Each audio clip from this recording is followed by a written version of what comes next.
What's up, everyone, and welcome to another episode of Variant the Podcast. I'm Arris with Tim Conley. What's up, man? What's going on? Greetings, Variant Nation. Welcome to the show. We have cool stuff to talk about, Tim. We have big stuff. Because Super Bowl Arris.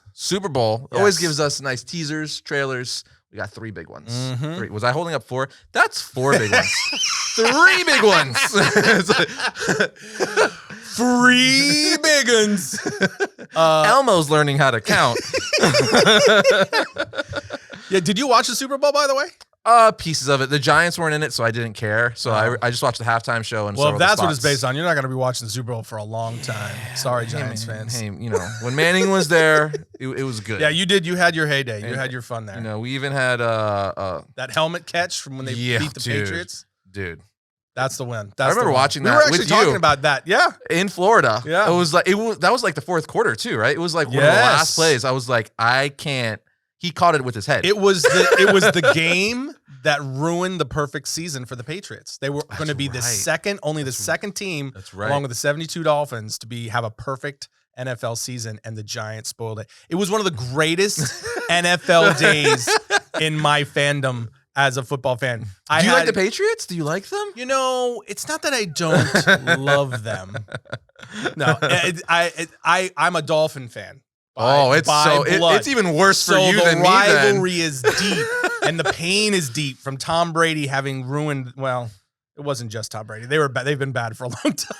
living in Florida, because my family and dad's originally from New York, so I like New York teams across the board, right?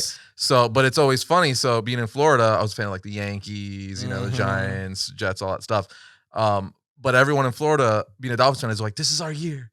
Every year. I've been hearing that since I was like 10 years old. Every year is our year. This is the year. It hasn't been their year since I was 10 years old. No. They haven't even been to the playoffs since, I believe, well, I should say they've been to the playoffs. They haven't won a playoff game, I believe, since like 1997 or something. It's in the 90s. Since Marino was on the team. It's been a long time. It's a long drought. So for all of you Dolphin fans, you guys feel me. You know what I'm talking about. But growing up and living in South Florida, Marino was like a god. Yeah. Remember his restaurant? Still. Marino's? Yeah. Is that still open? The man down there. I don't know if his restaurant's still open. It was good. I haven't lived in Florida in a while. Yeah, it's been a minute. But you go like at least once a year. I go a couple times a year, typically. Yeah. Yeah. But no, I haven't seen, I don't know if his restaurant's still there, but he's still the man down there. Yeah, I mean, he's still a part of the Dolphins organization. Yeah, he's an icon over there.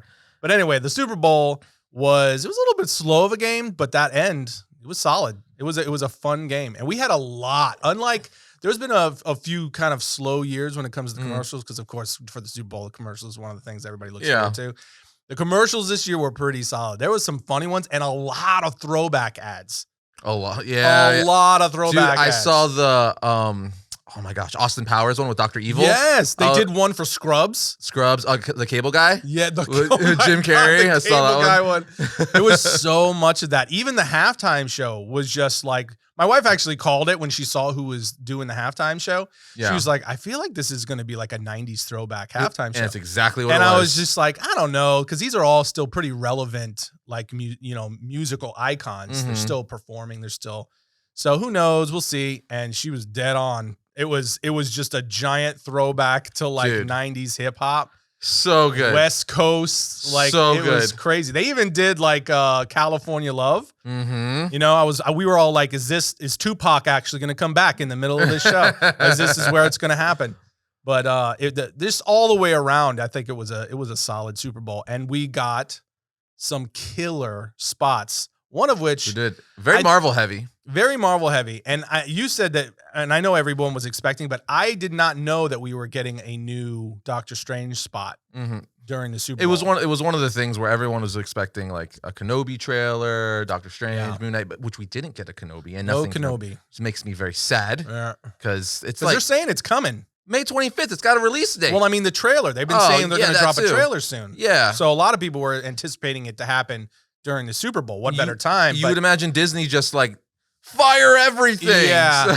I initially was saying like, oh, we got to keep an eye out for a Kenobi, but then I remembered, no, I'm thinking of the Ring of Power teaser. Right. And then I was just like, oh, plus, because I saw the Doctor Strange trailer, I was like, we're not going to get, because that's too much. You're going to start overshadowing their product. I mean, you got Moon Knight And Doctor, wouldn't you think you wouldn't want to like put Moon Knight up against Doctor Strange? Well, again, they don't want to, because you've already got two. You've got a movie and a television show. I guess so they don't want to overshadow their own products. I guess. So it's like if you're doing Moon Knight, you're not going to show Obi-Wan. You know what it is? Because we talked about this a little bit last week, but the Book of Boba Fett finale, like overall, I did enjoy the series, but it was a little lackluster. So I wanted something to get my Star Wars hype right back to a 10. Right. And I really wanted, I'm like, Kenobi, Invader, that'll do it. And they didn't give it to us. They did not. They did not. But we did get a lot of stuff. And we have a lot to talk about today. Most notably, however, it is that Doctor Strange in the Multiverse of Madness trailer that everybody has been talking about since Sunday night, because there is so much in there. There's a lot to dissect for sure. Insane. I can't remember the last time I saw a trailer that gave so many Easter eggs and things to like teased a lot of things. Even the poster that they released after the fact. Yeah, there's a lot of stuff on there too. I mean, the Marvel released it with the tweet that said, "Look closely." And you have all these broken mirrors all over the place, and there's basically teases of things you're going to see in this movie. Here's one of the things, because we're going to start in a specific order. But like, are we going to see it in the movie? Because there's two that stuck out to me that we'll talk about. There's two things in that poster that I was like, one is probably the same that I'm thinking. Yeah, but I'm like, if they do that, because it's clearly in the poster. If it's in the movie, that's insane, crazy. So I mean, crazy. Let's see. Yeah, let's see. And one of the other things before we dive into everything, we'll get into the Ring of Power teaser first. Before we talk, I also want to reference that last week, our last episode was our 100th episode. Yes. And a lot of people were thought we were going to do something special. We decided not to because, well, for we're a couple party reasons. poopers. We're party poopers, number one. But the second thing is largely we're developing a lot of new things over here. And we frankly just didn't have the time to do anything big for the 100th episode. Also, with Variant, the podcast is an extension of Variant, and we've been doing this a long time. So we just didn't really, in our minds, have that big of an emphasis on the 100th episode. But I did want to mention it because it is a very cool milestone for the show, and I did want to thank all of you guys for not just coming along with us for the first 100, but also helping us to build this show, the Variant, the podcast. Because we have been growing like crazy, and all of you guys have been awesome and really telling us and letting us know of late how much you're enjoying the show. So thank you guys for making the first 100 great, but we did not do anything special, but we do have special stuff coming. So I wanted to reference that up. Here's to 100 more. That's right, 1,000, but it's really 10,000 even. Going off what you said, it's really cool because the podcast I've been noticing even more so than the main Variant YouTube channel. People are always asking for it. Yes. Like, I don't know if it's just because we're kind of very consistent with the YouTube channel where it's Monday, Wednesday. Three times a week you're getting right? your episode. So it's very, very consistent. But either way, like on my own personal social media, and I just see comments, it's like I always notice people asking for the podcast, which kind of makes sense because the reason why I personally like doing the podcast so much is more open form. Yeah, it's not like format. We're just literally giving our thoughts on the spot. Yeah. Where on the show it's a lot more, thought out and like everything's like we're gonna say this because we're trying to get like a history across or certain information, where this kind of we can talk more freely. So I'm glad everyone's digging it as well. So thank you. Absolutely. Thank you, everyone. And another thing a lot of people ask is why we're behind, or why we put out episodes that are slower than some other channels do. Well, for starters, some of these other larger channels have huge production teams that, frankly, we don't have a production team that's the size of some of these shows that are owned by larger companies. We're not Nerdist. Yeah, so we don't have, 50 people on staff or 20 people on staff, that's just specifically just working on editing an episode and can get it churned out in, a few hours. That's one. But the other thing is that we are developing, and I keep saying it, we're developing a lot of things behind the scenes that are they're quite sizable, and they're also time consuming. So we do the show once a week, and we're trying to get them out on Mondays. That's the goal for as far as a consistent schedule is for the podcast to drop on Monday mornings. To recap the previous week. Yes, to recap the previous week. So we shoot it, and depending on what's going on. So when we shoot Boba Fett, if Boba Fett comes out on Wednesday, that means we're not shooting until Thursday. you have a couple of days that we go into post-production, and then it'll drop on Monday is generally the idea. Yeah. So, but that's not always the case. Some shows are coming out on Friday, or a movie will drop on Thursday. So we kind of will alternate. Is a great example of that, where we haven't really been talking about it much, just because we were shooting podcasts on Thursdays because of Book of Boba Fett. But that meant neither of us were able to watch Peacemaker, because we shoot these, in the afternoon or the morning, and we don't get to watch Peacemaker till we go home at night. Right. We're no longer at the studio. So it kind of mess things up that way, because we would, by the time if we were talking about on the next podcast, we'd be like almost 2 weeks behind. So we're just gonna wait, like stuff like that. Once it finishes, which I believe is this week, is the last episode, then we just talk about the season as a whole. Yes. But for people who are wondering, like, go off your points, like, why don't you talk about this? Why don't you talk about this? Because it doesn't always line up with our podcast schedule. Because we only shoot this once a week. Yeah. So we have to try and line up when we shoot the podcast based on what's like the most relevant information or show or, topic that particular week. So it gets a little bit kind of crazy on our side, because the majority of our schedule is taken up by the main show. And, again, this is a full production company. So we actually produce 2 different shows. We have a digital asset division of our company that we do. So there's a lot of things going on. A lot of cogs going. Yeah. And like I said, we're not a massive corporation, so we don't have as much bandwidth as some of these bigger companies do. So we have to kind of choose our punches. But I will promise you this. I like how we went into the logistics. Yeah. It's like, you see how business works. This is what's great about the podcast, is we can kind of get you guys, we can let you in on, like what goes on and what the behind inside. the scenes. Behind the scenes of what goes on over here. But the one thing I will promise you guys is that I am developing out pieces for the podcast with the intention of this year. We're going to be expanding how we do the podcasts, and even segment types, and how we're bringing information, and even things like breakdowns of trailers and things like that to you. We've kind of sprinkled stuff like that here and there before. Like when they released that test footage for Matt Reeves' The Batman, we shot something real quick. We want to do that more frequently, like especially with like trailers. Like when the Doctor Strange trailer just dropped, it'd be nice to a few hours later or next day shoot it, put up the video within 24 hours of the release. And that's what we're headed. And eventually we will get there. This is exactly what we're doing. And we're going to be doing some of that both in the podcast and on the main channel as 2022 rolls on. So you guys are going to be seeing some new segment types, even on the main show and the variant channel. So just keep your eyes open and stick with us, because we do have some fun stuff coming. And we're going to be doing it differently than maybe that you're used to. So keep an eye out. But with that, I'm excited. Let's dive into some of these topics, man, because there is so much. Let's start with one of your faves in all of fiction, Tim. All of fiction. Lord of the Rings of Power. Yes, so indeed. I'm going to go first, because mine's going to be a lot shorter. Because this one is definitely your wheelhouse. Because, again, my Lord of the Rings knowledge is not that extensive. So it's around a minute trailer, teaser, right? Is what it is? I believe it is exactly a minute, roughly. I will just say, I thought it looked great.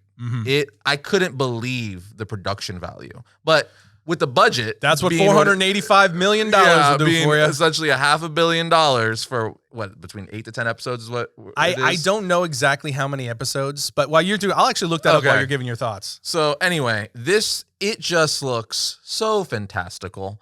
I'm just so excited, because to have another like fantasy show on this scale, because I kind of compared it to you the other day to Game of Thrones, but not in the sense, like Game of Thrones is a very adult show, one of the greatest shows of all time in my opinion, and I'm sure many of yours, but that's like a very adult show, right? I think it's going to be similar in the sense where it's just fantasy in that era, where you get the dragons, you get the elves, you get all that like fantasy type stuff, and that's what this is. And dude, the elves in here look cool. That elf, the archer elf, when he catches that arrow. Awesome. Like literally catches it from hitting something and turns it and just puts it in his bow and shoots it back. Very Legolas. Very Legolas. I don't know any of the characters' names. They haven't released any of the characters' names, have they? They have? Okay. Yeah, I personally don't know any of the characters' names currently. And the girl in the armor, like the knight, the blonde girl, where she's like takes her dagger and she's hanging on the mountain, or side of the mountain, see her on the horse. She looks incredible. I feel like she's going to be a standout character. And just the look and feel of everything, how big the world is, the waterfalls, the little hints to like the Lord of the Rings and Hobbit trilogies. I'm just very excited for this, because I feel like this will kind of hopefully kickstart me into becoming a bigger fan of Lord of the Rings in general. Because I've always liked them. I like the movies, but again, I don't know. I think with a TV show that's weekly, it'll constantly be on my mind and make me want to go back and research more of the lore and stuff like that. So I'm hoping I like this show as much as I like this teaser trailer because it looks great. It looks okay. So last week they released a few pictures, like first look pictures on Vanity Fair. They did. And we saw them and I was halvesies. Like half of them, I was like, wow, that looks really cool. And then half of them, I was a little bit concerned. I was like, there's a touch of CW in there. But we'll see when the teaser trailer drops. That'll be the real telltale. And when I saw the teaser, I was just like, I was fully relieved because it looks really good. Really good. It is 8 episodes. I did look. So it's 8 episodes. Oh my God. The first season. So you're looking at almost $61 million per episode. So these episodes are likely to be just around an hour, probably a little bit under, with the credits and everything. Hello, Mr. Bezos. Yes. What do you want? We need a $500 million. Got it. Let me check my couch cushion. There you go. Yes, that's pretty much it. He's like, well, I'm over here at Subway, so I'll just whatever change I got, I'll just throw at you. But the character that you're referring to, that's Galadriel. The elf? That's right. So the one that you were talking about where she's clinging to the mountain and stuff like that? Oh, she's Galadriel. That's Galadriel. Okay, so she's a young Galadriel. She in the books? This show. Yeah, Lady Galadriel? Dude, I told you, my knowledge is not that extensive of Lord of the Rings. Okay. Every Lord of the Rings fan that's listening right now just went... I was very upfront. I was not trying to front or hide anything. My true. Knowledge is it's very fair. Super transparent. I do not have good knowledge of Lord of the Rings. That's very fair. So, yeah. So that's it. There's a young Galadriel in this series. Oh wait, hold on. Now I'm thinking about young Galadriel. Oh, so Kate Blanchett's character in the original. And I'm back. Yes, you're with us. Got it. All right, I just forgot that was her name. Got it. Cool. Okay. So this is a younger version of her. This is a young Galadriel. So how old is she? Like how many years? They're immortal. Okay, there we go. That works. Yeah. Okay. See, didn't know that bit or forgot that bit. It's been a while. So this is going to be, and at the very end of the teaser, one of the things that like excited me like crazy is they show a hand reaching out and grabbing this tiny little hand, right? And it's clearly Gandalf. Do you think they got? I don't know what they're doing. Do you think they got? I don't know if they got Ian. They got Magneto? Did they get him? Because, okay, if you're going to make Galadriel younger, now these are 2 different races. So you have Lady Galadriel, who is an elf, right? She's one of the elves. Dude, I did not know. Now I'm excited. I didn't know that was Blanchett's character. Yeah. That is dope. Yeah.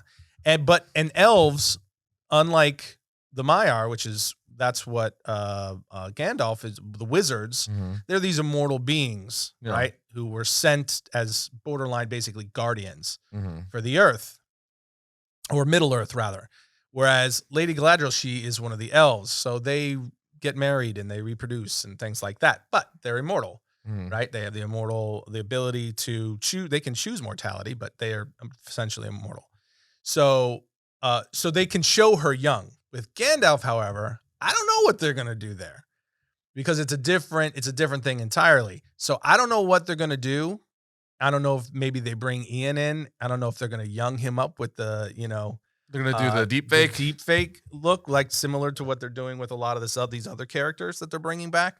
I don't know what they're going to do, but just seeing them letting us know at the end of this teaser that Gandalf is coming back, that immediately, I just kind of like, my heart jumped a little bit.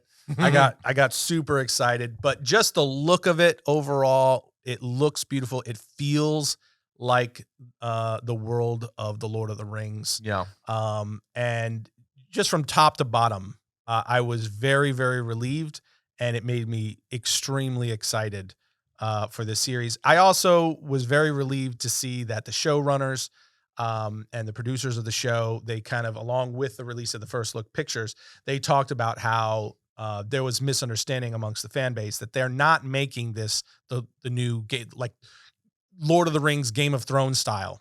they're not doing that. That they're staying true to the Tolkien universe. It's going to be a family-friendly show. Did people think it was going to be like super violent and bloody? Because they said this is going to be their new this is going to be Amazon's Game of Thrones. So people were misconstruing that as potentially they were going to take Lord of the Rings and make it like an R-rated version. Oh, it's kind of like what I said earlier. I kind of took it the way I was thinking about it. Game of Thrones in the sense that it's like, it's clearly that genre. Yes. You know, not like we're going to show like orgies and stuff every second. But, you know, nowadays, you never know. Yeah. Because they you know, take a lot of things and they make them adult when it's not true to the source material. Right. So, you know, I was very relieved to see that because this is a show that I want to be able to watch. My kids all are huge Lord of the Rings fans. I wonder why. Yeah, I can't imagine why. I wonder why. But so you know, this was something we were all looking forward to watching together, and that was exciting to see also. But also for the main reason of that means they're staying true to the heart of Tolkien's world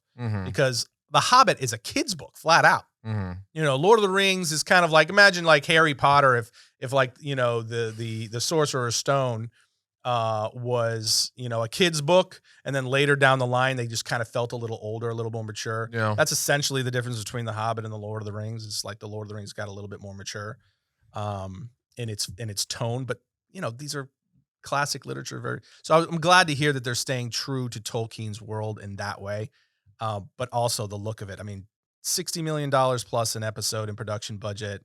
It's crazy, $500 man. million overall for a full season. You can't Crazy. tell the difference. You can't tell the difference between like film and TV shows anymore. No, I mean, specifically not with this. No, I mean, it looks just like a new But Lord of there's the Rings like movie. even the Moon Knight teaser, not this new the new TV spot as well, but even the actual teaser we got several weeks ago. Like we were showing that around the office, and several people were like, "Oh, it's a movie. When's it coming out?" We're like, "This is not a movie. This is a Disney Plus original TV series." The lines are 100% blurred now. It's nuts. And that's why they're able to connect them. Yeah. So seamlessly, where you have direct continuity between these series and the big screen, you know, films that were having blockbusters. So what I mean, like one of these new characters that's played by I don't want to mess up his name, Ismael Cruz Cordova, who's playing the elf character, is a new character. That's why I'm not really sure. He's a new character created for the show. Arondir. He's that in the teaser, that scene where he's being shot, like someone shoots an arrow at him and he reaches down and grabs it in one fluid motion, grabs it and then fires it back. I mean, just that Legolas style. Do you think they're going to tie him to Legolas? Dope. I mean, I don't know. Like somehow? I have no idea. I mean, this is the Second Age, and they're clearly, obviously, they're condensing the timeline, you know, because the Second Age is all of the different aspects of that you read through the Silmarillion and then, you know, extended works that kind of give the history and backstory of Middle Earth. It's crazy long, right? So it's like this really long timeline. So they have to condense it to be able to tell these stories. But you can tell by just the teaser and then all the characters that they're introducing. Like you have Elrond in here, just like Galadriel. It's going to be a younger Elrond. And it's being played by Robert Aramayo. Did you know these characters were in the show before the teaser? No, nobody knew what they were going to do. I mean, I knew that they're in their original stories. Okay, but we weren't sure which way. Once I knew that they were doing the Second Age, then you kind of know as a fan who knows any depths of the background and the storylines, you know, okay, then this character should be there, this character should be there. So like even in the Lord of the Rings movies, you see Elrond in the battle, when he's telling the story of how I was there, you know, when the hearts of men failed, you know, and they're telling how the men ended up, instead of destroying the Ring of Power, they kept it for themselves and all that kind of thing. So they show him. So, well, that's the age that this story is telling. It's telling that story of how they got to that battle. Right. So you're going to see the creation of the Rings of Power. We're going to see the kind of the origin story of Sauron. So we're going to see Sauron? I was going to say we're going to see Sauron. You're going to see the origin stories of Sauron. So he's the big bad in this series then? Essentially. Okay. I mean, you're going to get a lot, but like oh my gosh, this is one of the most fun things is we're going to see, so you see in both The Hobbit and The Lord of the Rings, you see Khazad-dûm. Right? Okay. You see where the dwarfs kingdom and their great halls and all that kind of stuff. In this show, we're going to see it before it was destroyed and overrun by goblins and orcs. Crazy. And the Balrog. So it's going to look really dope. It's going to be so cool. And I think we're going to see the fall of Khazad-dûm. So it's like there's they're doing so 2 many seasons, cool right? things. They haven't said how many. Okay. So right now we know for sure they're getting 2 seasons, and then we know at least 2. Okay, so beyond that we'll have to wait and see. But so that's 16 episodes guaranteed. You would imagine if they guaranteed. do. Yeah. Okay. Yeah. And my guess is since you're doing this as a series and to tell this story really well, I mean, you could probably easily do 4 or 5 seasons with this. That's good. You know what's gonna be crazy to see like Lord of the Rings merch back in stores. So awesome. I feel like it's been because it was kind of like with Harry Potter, where for so many years we were used to seeing Harry Potter merch in stores, but then Deathly Hallows Part 2 came out and it like slowly. I mean, it was still there, but it's never as prominent as like when the movies are out or even in between. And then Fantastic Beasts came out, and you're like, yes, some more Harry Potter like Wizarding World stuff. So it's gonna kind of be like that with Lord of the Rings now, where there's not really much of it. You can't go to Target and really find much besides the books and movies. And I'm super stoked that companies like Sideshow and Iron Studios, something might create some new dope. Oh, are you going to be pre-ordering some statue pieces? I'm going to get at least one. I'm going to get at least one because I didn't really collect the statues, the good ones, when the first film came out. I collected a bunch of other stuff, but I didn't collect any of that, and I regretted it. You got now you can get them. They're like crazy. You got a lot of the weapons though. I did. I got a lot of the prop replicas. Yeah. Which I'll be probably getting more of those. What is probably going to do some, I would imagine again. Yeah. Heck yeah. That's pretty cool. So that I'm excited about. But this does look pretty good. And Lord of the Rings fans, I know that there's a lot of people complaining about certain things, and some people aren't happy and stuff like that. But I will say, for me as a Lord of the Rings fan, I was more concerned that this, because I love it so much. It's one of those. It's kind of like what we were talking about with Obi-Wan. It's like, don't F this up. Mm-hmm. And so this is the Second Age. These stories are really important to the overall mythos of Lord of the Rings and Middle Earth. Right. So I was like, don't F this up. So seeing the trailer, I was like, this looks like it's going to be fun. It definitely looks fun. And it's only a minute. We only saw a minute worth of footage. So it's like, we don't even have a full trailer that's going to tell us like where the story's headed. Like a story trailer where it's like this was just a freaking montage of cool shots is all it really was. We don't know who we're going to be following a lot per se, who's the villain. Like we were just talking about like it's probably Sauron and stuff like that. And you can kind of guess from the books where it's going to go, but you don't know exactly how the show is going to adapt the books. So I'm very, very curious to get a full blown trailer, which I would imagine we're going to get at least by summer. Because the show comes out in November, right? September. Oh, 2nd. So I would say summer. So yeah, early summer, probably we'll get a full blown trailer for it. I'm excited, or at least by then. I need to start watching the Lord of the Rings again. Better catch up because it's a lot to watch. It is. It's 6. Well, if you count the Hobbit trilogy, which I'm going to count, it's 6. And my kids are already like, Dad, do we have to read the Silmarillion before we can watch it? And I was like, no. How long is that? Is it a big one? It's the Silmarillion's not that bad. It's a singular book. Okay. But there's the Silmarillion and then the extended works. So the extended works is really where you really get into the weeds. Have you read all those? Yeah. Like multiple times? Well, okay. Not all of it. Okay. Not all of it. Because I mean it's like a library, essentially, of the collected writings of Tolkien. It's crazy. Especially because a lot of it was unfinished and it was collected by his son. So Christopher finished a lot of it. And he wrote it? He didn't. Well, he added some to it, but mostly he just collected them, organized them, and put them into a coherent structure. So, and it's their volumes, man. That's crazy. Yeah, it's basically like a library. I'm gonna stick with the films. But you should read the classic books, the original Lord of the Rings book. Those are fantastic.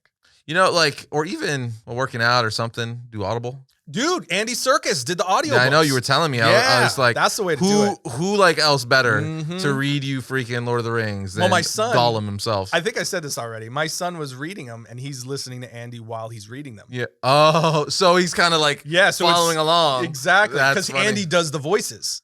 So he does voices for all the characters. So he's reading along as he's doing the voices. So it made it more fun. So I downloaded.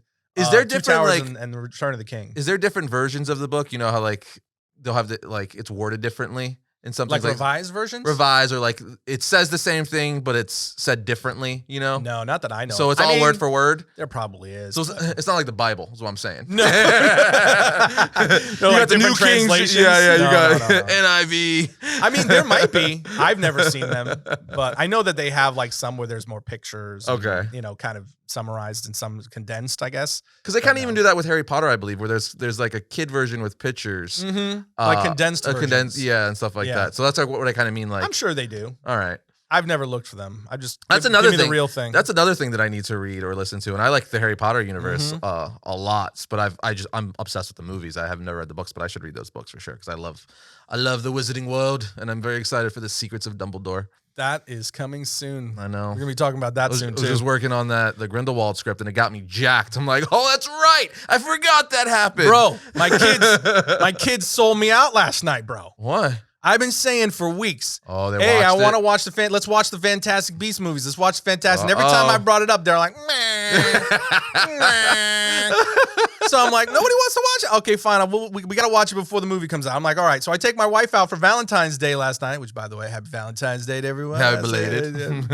Anyway, so I go and take my wife out last night for Valentine's Day for dinner. I come back, and they're at the end of freaking the second Fantastic Beasts. They watched Crimes both of them? Grindelwald. No, they only watched one, I think. Oh, they just watched the second one. They didn't watch. Yeah, they only watched the second one. They didn't watch Where to Find Them. All right. And I'm like, what the? And they're like, oh yeah, you did want to watch that. I'm like, what?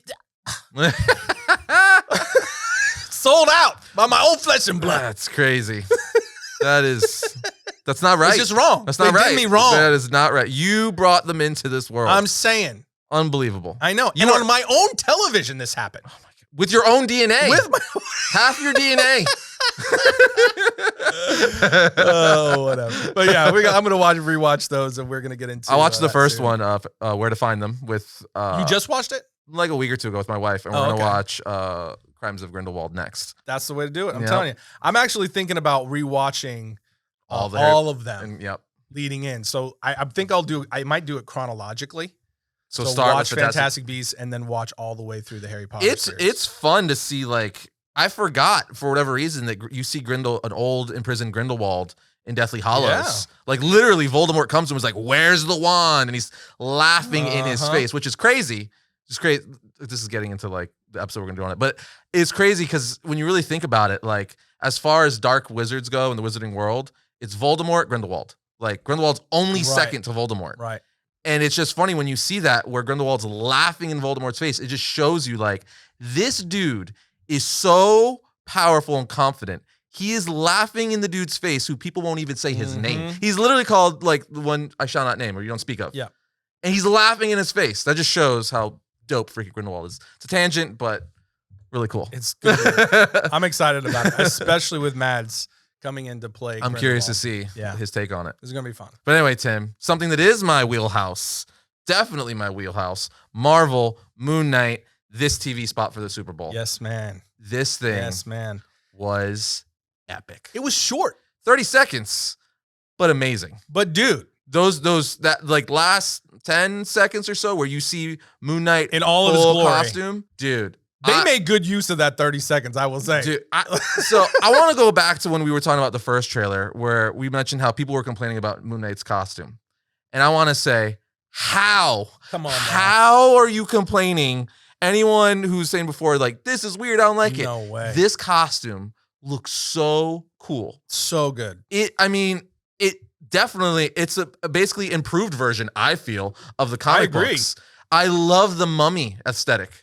I think it fits so well with Egyptian lore. It's like, that's what when you think of Egypt, you think of like pyramids, sphinxes, and mummies. Those are like, that's like the trinity of like Egypt when you think of it. It looks so cool. So the way that he's like mummy wrapped, he's even got like that, I don't know what you call it, but that little like piece of cloth that hangs, over his groin, like Mortal Kombat Scorpion style, like a ninja. Is it a loincloth? Do they call it a loincloth? I don't know. But you guys know what I'm saying. It looks like something Scorpion or Sub-Zero would wear. Really, really cool. The cape, when you see it makes the moon.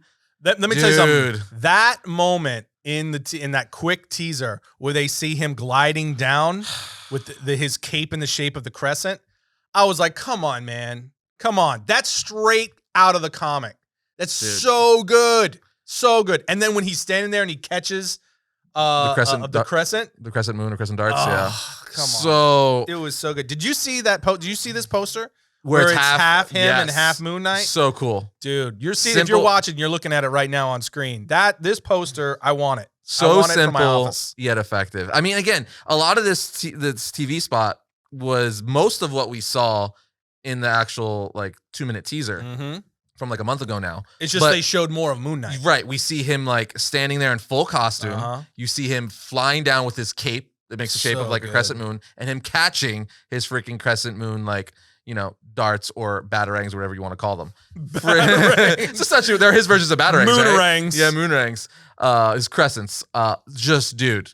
And then you see his knuckles are bloody. You see there's blood on them. It's kind of oh, we're getting a brutal Moon Knight out as he's supposed to be. Yeah, it's everything about this show has me going. And I know we've said it several times where you're just you're like, oh, this is the greatest Marvel series so far. This is the greatest Marvel series so far.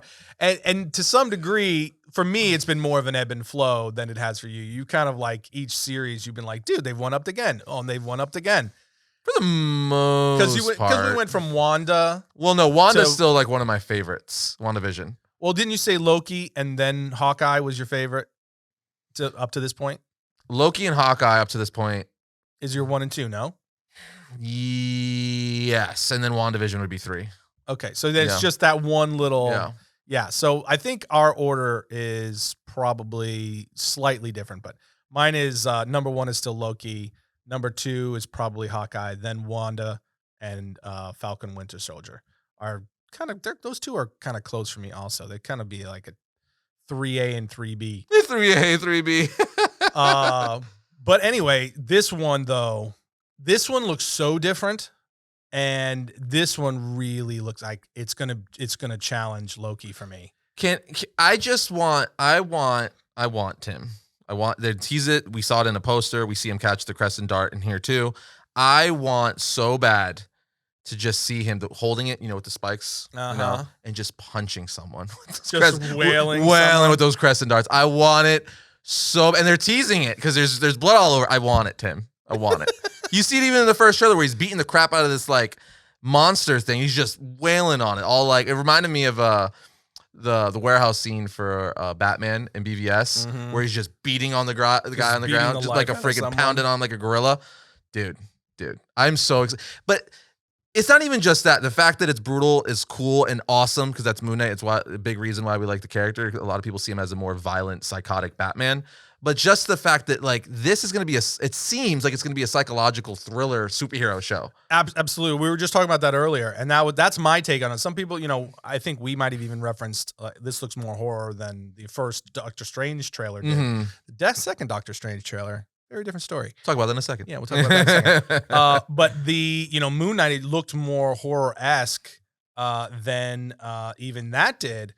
But it's really more psychological thriller, it looks like, which is right up my alley. That's one of my favorite genres, is a good psychological thriller.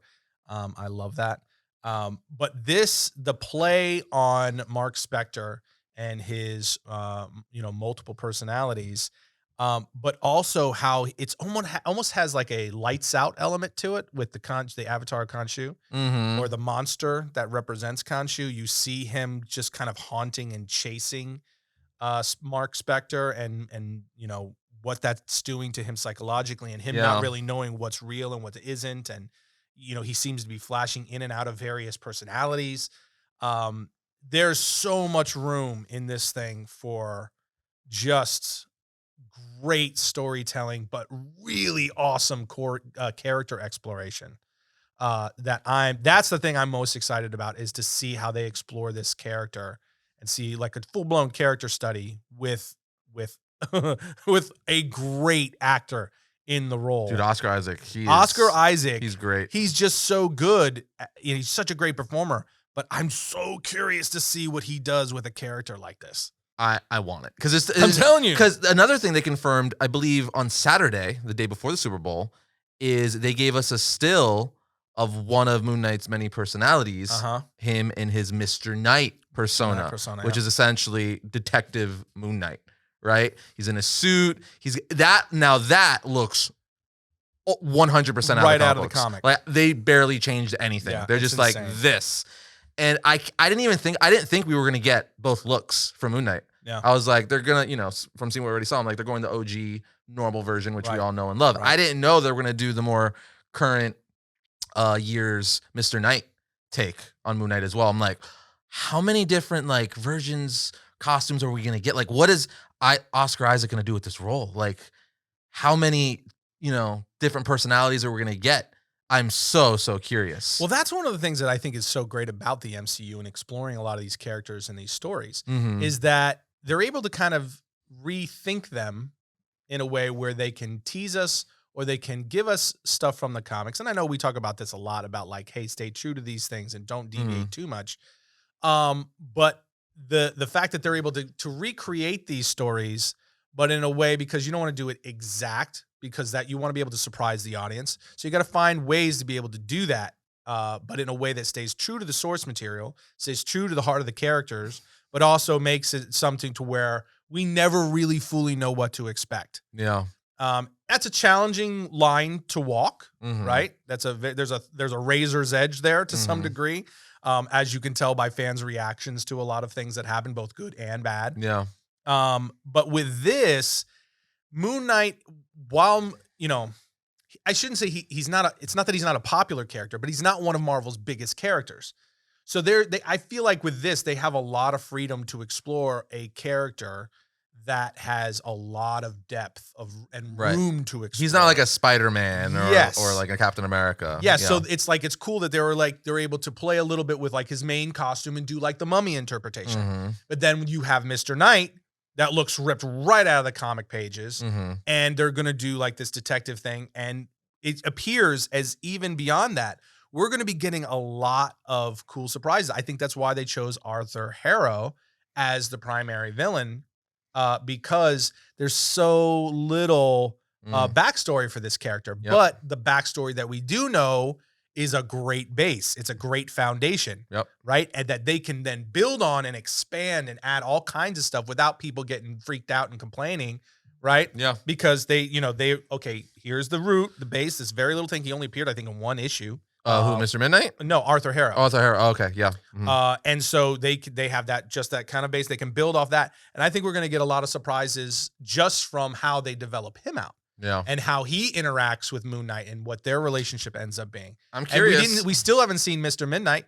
We haven't. Or Midnight Man, I'm sorry. Midnight Man, Mr. Midnight. Yeah, I said Mr. Midnight earlier because I'm thinking of Mr. Knight. I like mixed them together. Midnight Man. We still have not seen the him. art thief. Yeah. Yeah. So this show, I think, is going to both give us a lot of red meat for Moon Knight as a character, comic book red meat, but also we're going to get a lot of very cool explorations of the character that are new, especially these side characters, the villain and stuff like that.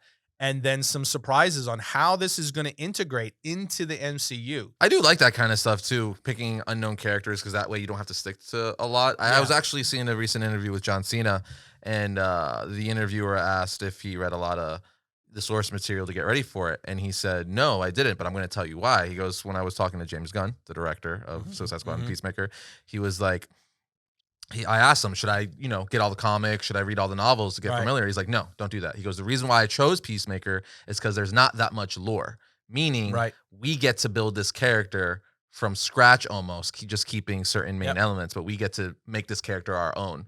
So they developed the character, James Gunn and, John Cena worked together, and they developed the character on their own with one another, and now you have one of the most successful pieces of the DCEU thus far, and it worked out brilliantly. So to your point, I think that could be really beneficial for the MCU. Although there's other times where we've seen them go the complete and utter opposite route. Well, they'll take characters we do have a big backstory and change them completely for the worst. I think that's why they're doing that in Phase 4. I think that's why we're seeing them do more deep pulls with characters.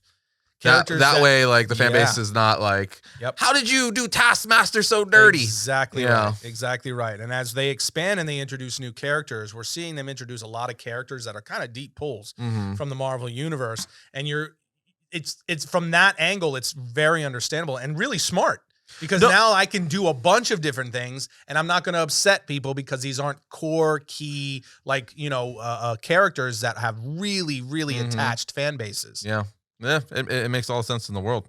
Yeah. But this show, man. It's kind of cool, though, that I feel like almost every live action Marvel Disney Plus show I've been enjoying more than the last. Yeah. Because that's like what you would want, right? You wouldn't want them to get worse or the same. You want them to gradually keep getting better and better. So for me, that's how I've been enjoying them for the most part thus far. So that is just great. Because I was actually just thinking back, I want to rewatch Hawkeye again because I remember watching that as it was coming out last year. I'm like, this is just so much fun. And I remember watching Loki before that. I'm like, this is so good. And that feeling, I'm like, they just keep pumping out fun stuff.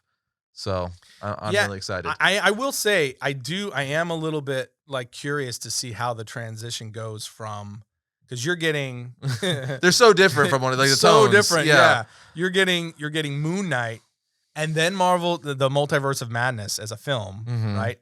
And then we're going to be getting into things like She-Hulk and Miss Marvel. Yes. Which are so different. But then Thor, Love and Thunder, which is... Yeah, that's another one. But that's next year, right? No, it's this year. It's the end of the year. You're right. And then Wakanda Forever is also this year as well. Yeah. So it's Thor: Love and Thunder is in the... When does that release? I keep forgetting the exact order of the release dates. I don't know the month. I think it's July, isn't it? It's the middle of the year. I know it's Multiverse of Madness, Love and Thunder, and Wakanda Forever. That's the order. That's how they'll be released. I just don't know the months because there's a lot of dates with all the TV shows and movies from like DC, Marvel, Star Wars. It's crazy, but a good problem to have. A good problem to have. Yeah, without any question. It's July 8th. July 8th. July okay, so 8th, it's summer. So it is July. And then I believe Wakanda Forever is what, like November?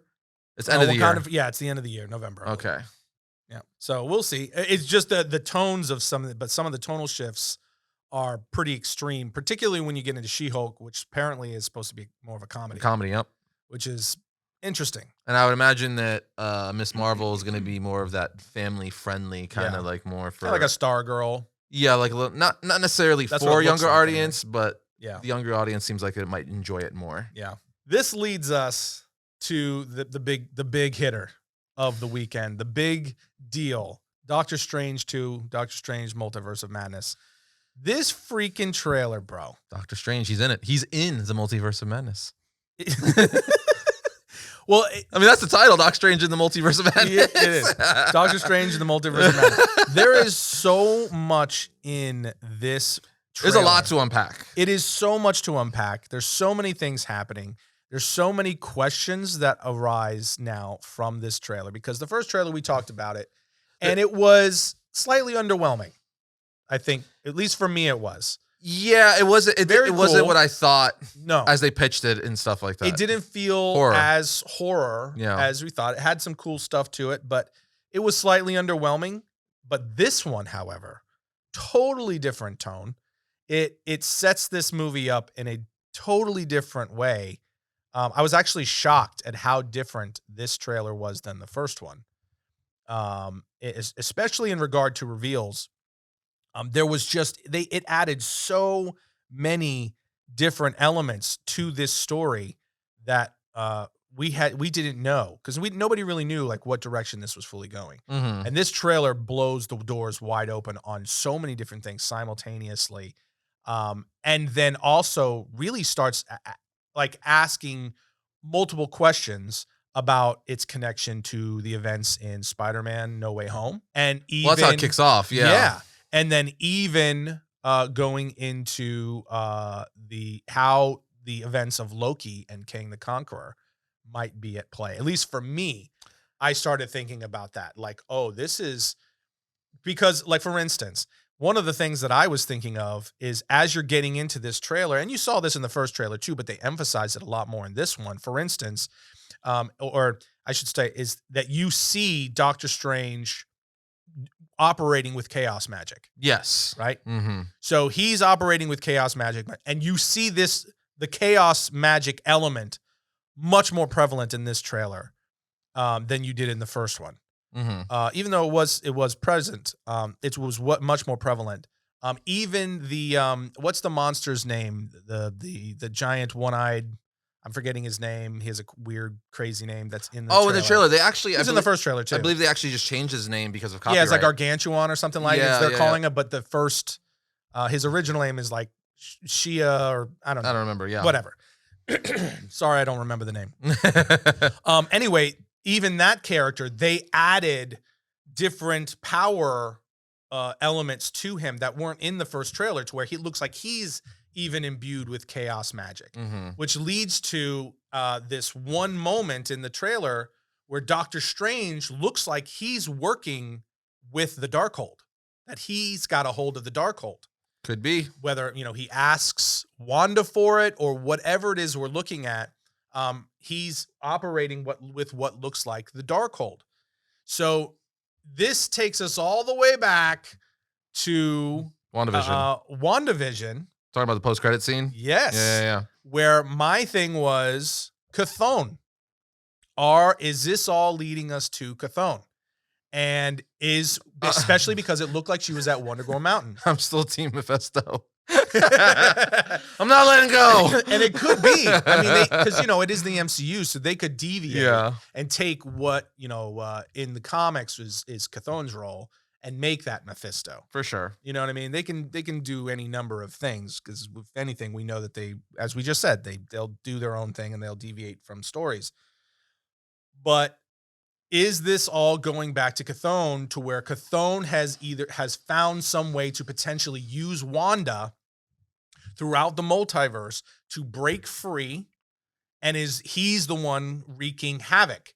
And one of the things that I was thinking of is, did Doctor Strange's spell in No Way Home, is that really what broke things apart? Or is this really Wanda? Because what we talked about several times, where this looks like the vibe is that Wanda's going to go dark, at least for a minute, that she's going to be a villain, or a version of her, is going to be a vision. Like, for instance, does she have her own personality split, where she's got a dark version of herself and the heroic version of herself? Well, there's like 3 different versions of her in the trailer, you see. There's at least 2, but the third one looks like it could be a zombie Wanda. Well, it really just depends, because you see Scarlet Witch in her costume, and, in her Scarlet Witch costume. Then you see her from the WandaVision set, where like one's on her knees and one's like kind of looking towards her. And then in the TV spot, you see a zombie version. So if those are all different versions, that's 4. Yeah. But we don't know if some of those are the same, just in different clothes, because they take place at a different point in the movie. It's hard to tell. Yeah, it is very hard to tell. It's very hard to tell. We know we're getting at least 3 versions of Doctor Strange. There's a ton of dude. At least 3. There's so many in the trailer. The main version, the Defender version, and then zombie version, and it's what seems like it seems like zombie. And I say 3 because I don't know if that's zombie Doctor Strange or if that's Doctor Strange Supreme, which we know we're getting. Doctor Strange Supreme, where with his power unleashed. I don't know. I'm gonna go zombie version. He's even walking like a zombie in the TV spot. Because it seems like they are hinting a ton at the What If series. I will say that too. There's 2 different. There's the trailer, and then there's a Super Bowl TV spot. So the Super Bowl TV spot, which is like 30 seconds, has several scenes that are not in the actual trailer. Brief glimpses. So one of those being what looks like a Marvel zombie Wanda, where it's like kind of close panning. It even looks like it's in we saw her in the What If animated series. It even looks like it's in the same location, just live action, obviously. And then we even see what also looks like a zombie Doctor Strange walking up this mountain like a zombie, and looking at his hand. You get a close up and you see all the gash. He's like a zombie. It's like, it looks so. I don't know. Again, it's weird because you see normal Doctor Strange, you see Defender Doctor Strange, you see what kind of looks like. He says this is not going to go how you think, which could be Supreme Sorcerer, Supreme Strange, and then Zombie Strange. So is that also 4 different versions of Strange? I don't know. That's the thing. It's that one Strange is the one that I'm just not sure about. The big thing though is Marvel Zombies live action, Tim. How bad have I said I wanted live action Marvel Zombies? And they've already hinted at it with Iron Man. They've hinted at it now with potentially Doctor Strange and with Wanda. Because what if we get to this is just what they're showing us in the first trailer, and they've already teased Wanda in Doctor Strange. Yeah. What if they open up the portal to that universe is opened up, and you get Captain America, Iron Man. They're all zombified versions. I don't know. Like, dude. Oh my gosh. Here's what I'm thinking. A zombie Hulk? They're not going to do that. You imagine? You know why they're not going to do that? Because Marvel hates me. That's why. They're never going to do it. Or a zombie Tom Holland, like web slinging in, but he's like in the comics, he's missing one of his legs and stuff. Yeah. Okay. I don't know. The Marvel zombie stuff gets me. Yeah. I love that stuff. I don't know. I don't know how far they'll go with it, because at some point there's so much in here, right? In terms of the trailer, they tease so many. This was like No Way Home, and to some degree, while we were showing the trailers, and we were like, how much of this is actually going to be in the movie? Mm-hmm. Are we over speculating of what could be in there beyond this? Are they adding things to keep us off the scent of what's really going on? We do not know the answers to this. Marvel does all of the above. Yeah. Right. So, but in this trailer, there's so many things happening that you have to imagine that there's going to be some kind of a plot trick where whether some of the things that we're seeing are part of Doctor Strange's nightmares that he's referencing at the beginning of the trailer. Possibly. Yep. And they're not actually a bigger part of if it's the zombie stuff, I'm going to be pissed. It's possible because, again, how much can you fit into one film? I mean, if you're talking about so many different elements, I will say there is now seemingly an understanding of why America Chavez is in this. Because she opens up the portals, right? And stuff She's the one opening up the portals. She's either she's partnering with Doctor Strange, or maybe Wanda, or both, or maybe she's being used by one or the other, or both, to do so. It seems very much like Wanda is going to be villainous here, which makes me think that America Chavez is going to get used or manipulated. That's maybe unbeknownst to her initially. That's my big theory. I feel like they're going to go much like the comic books, like House of M a little bit. Yep. Except... Or a play on it. A play on it. I feel like it's going to be reversed, where in House of M, the big thing she did is she got rid of like pretty much all mutants, right? Where here, I think she might be responsible for bringing the mutants over into the MCU. Yes. And we're going to explore that actually a little bit in an episode coming up here just before the movie comes out. Which, to the next point, this trailer, there's a lot of big things. The Marvel Zombies one is a big thing, but the biggest thing, I feel like, the biggest takeaway that people are talking about for good reason is the Illuminati. We see Doctor Strange being arrested. Right at the end. We see him, in the middle of the trailer, right in the middle, when he's arrested and brought into the middle. Yeah, it's towards the middle. Well, no, you see him. Yeah, you see him arrested. I'm talking about that last moment where he's walked into the chamber. That's in the middle of the trailer. Is it in the middle? Yeah, so I was so focused on it because I stood up. I stood straight up. I was like, no freaking way, dude. Because he gets arrested, as you see Baron Mordo, who looks awesome, by the way. The fact that they gave him dreads and stuff now, so cool. He's like, basically, you're arrested because you're messing with the multiverse. So we're bringing you into this higher power. They bring him in, and us Marvel fans know, they're like, oh my God, this is the freaking Illuminati. Because he even walks in, you see the row of chairs, and you're like, what the freak? And then a voice talks to him. The voice, Tim, of Charles Xavier. Patrick Stewart. Dude, Patrick specifically, Stewart. Who, by the way, they are now showing on IMDb as one of the cast. Yeah, because you hear him in the trailer. Obvious. That was one of the things that I was like, why not just show him? Well, you see the back of his head. But you know who it is. Yeah.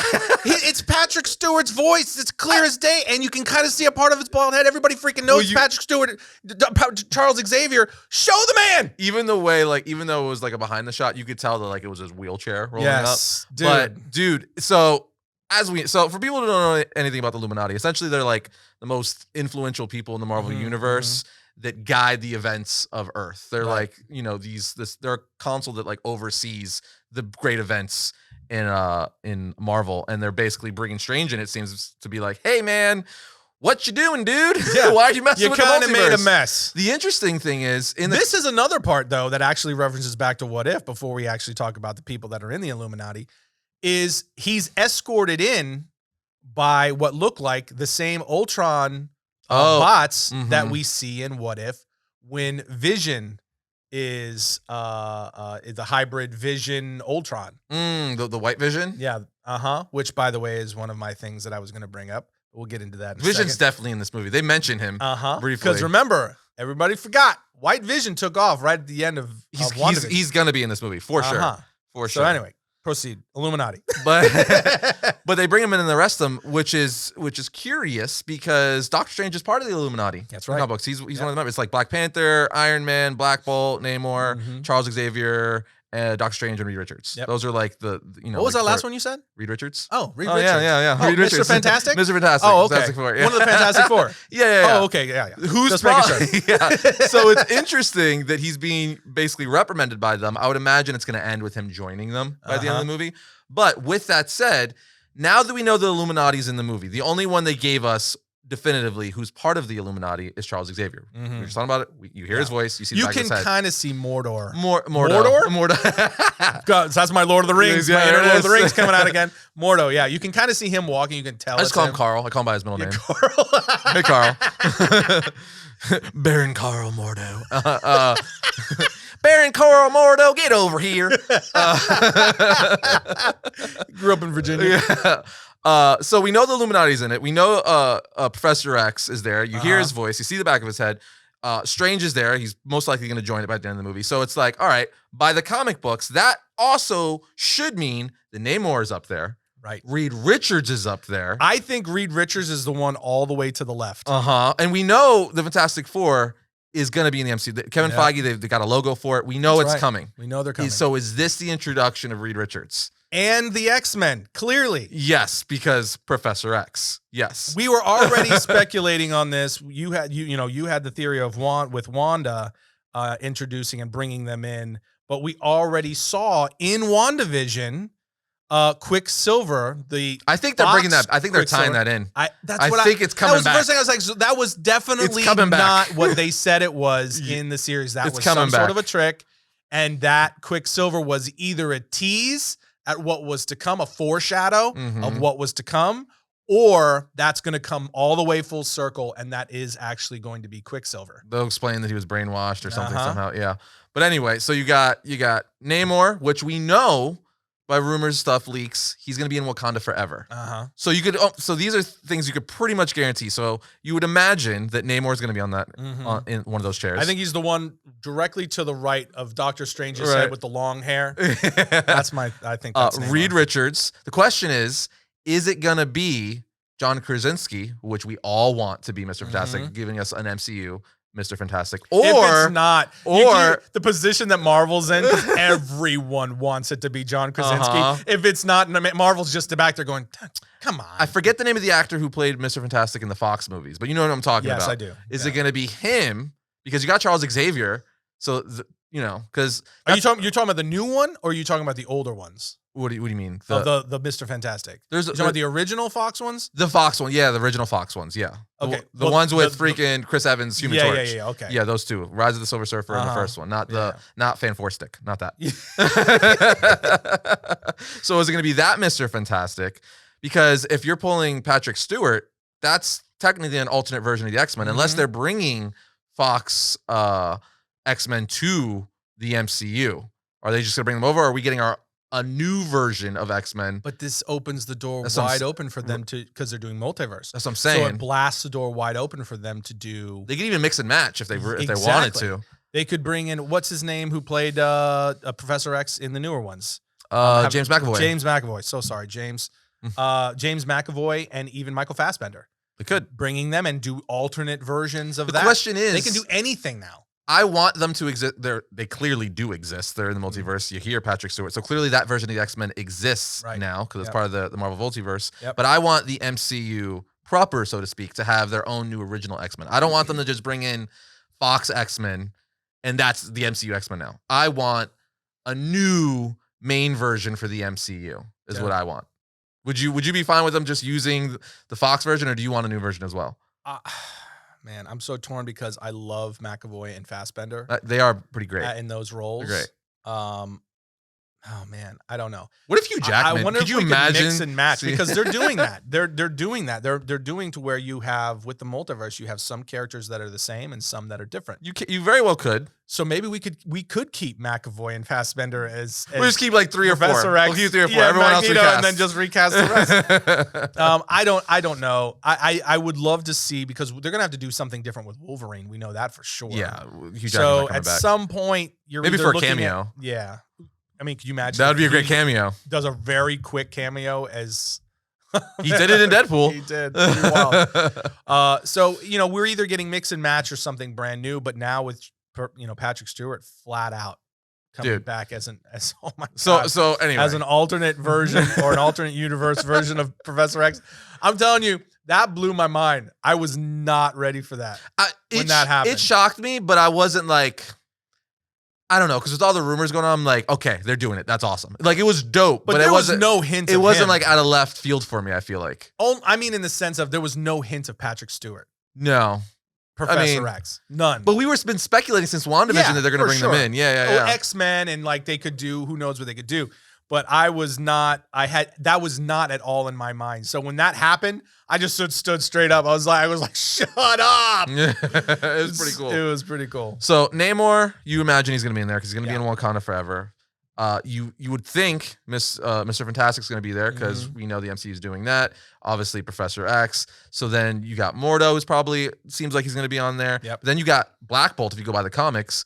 We already know the MCU tried their run at Inhumans on a TV show. Well, there was already speculation that they could be bringing back members of the Inhumans. Yeah, but are they going to recast them? I have to imagine they recast, but I mean, you never know. Oh, then also in the comics, Black Panther is on the Illuminati.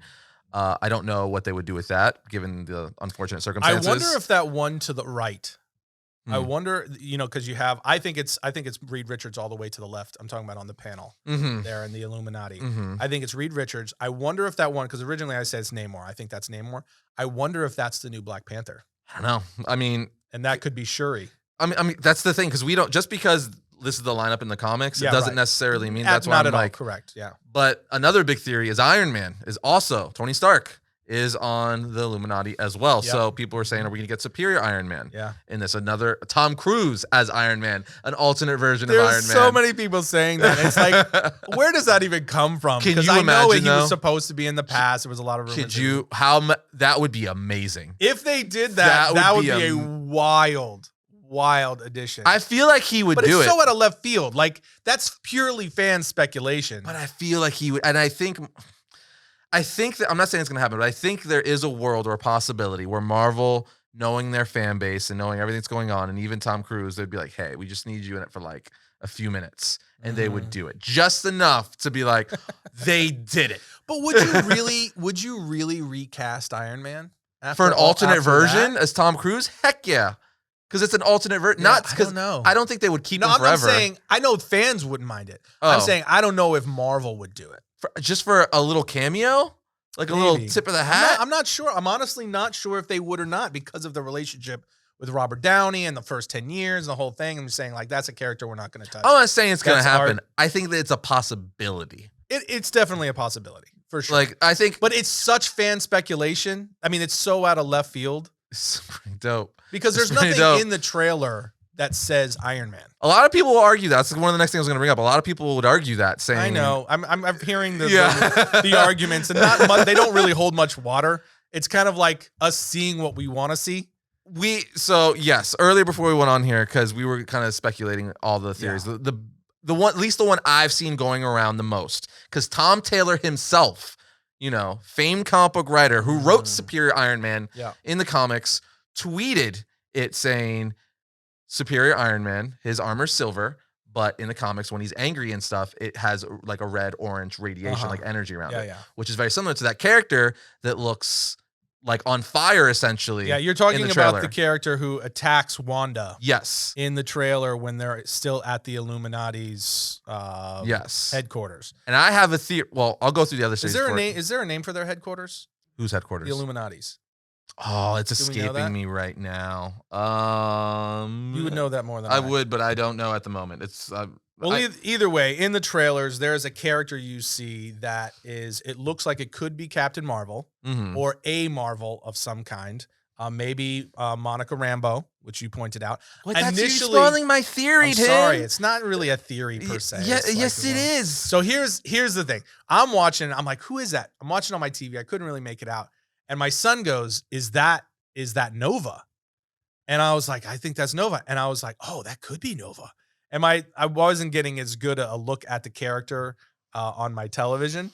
And then I was like, oh, maybe it could be Nova. I was like, man, you might have nailed that one, son. Like it could be a version of Nova. And then we went and watched it back a little bit more. And now I don't think so as much. It looks like it could be a Marvel. It may be, It's definitely not Nova. After watching the it's not. I don't think so. That's not Nova. Yeah, I don't it's also not a dude. 100%. Yeah, it definitely looks not like a dude. It definitely looks like a female character. I still don't know. I mean, I know. Go ahead. We'll give your theory. And so since I already read the cat out of the bag. So what I was gonna say is a lot of people were saying Superior Iron Man because with the silver and the blue from certain angles and quick, it could you could kind of anything like. I'm trying to give people the benefit of that. Okay, I can, sure, fine, fine. When I personally went through it and was literally going frame by frame. For me, I mean, we could probably get stills up here. Okay. So if you're watching it right now. There's a scene right after in the trailer, right after Strange is introduced to the Illuminati in cuffs, where you see Wanda for some reason is also there, and she's being attacked by a very powerful character that looks like either a Captain Marvel or some other extremely powerful being. Some cosmic entity. They're just entity. Destroying the chambers of the Illuminati. Yeah. With Wanda for some reason, whether it's a good or a bad version of Wanda, we don't really know. And she's being attacked. And you see there's actually two different versions of this character, or two different perspectives of view of this character. One is in the main trailer they released online, and the other, which I think is the better view of the character, is in the actual Super Bowl spot. You get a more direct on shot of the character. Like we said earlier, you really got to watch the TV spot and the trailer because there's a lot of footage that's not, that's in the TV spot that's not in the trailer. Right.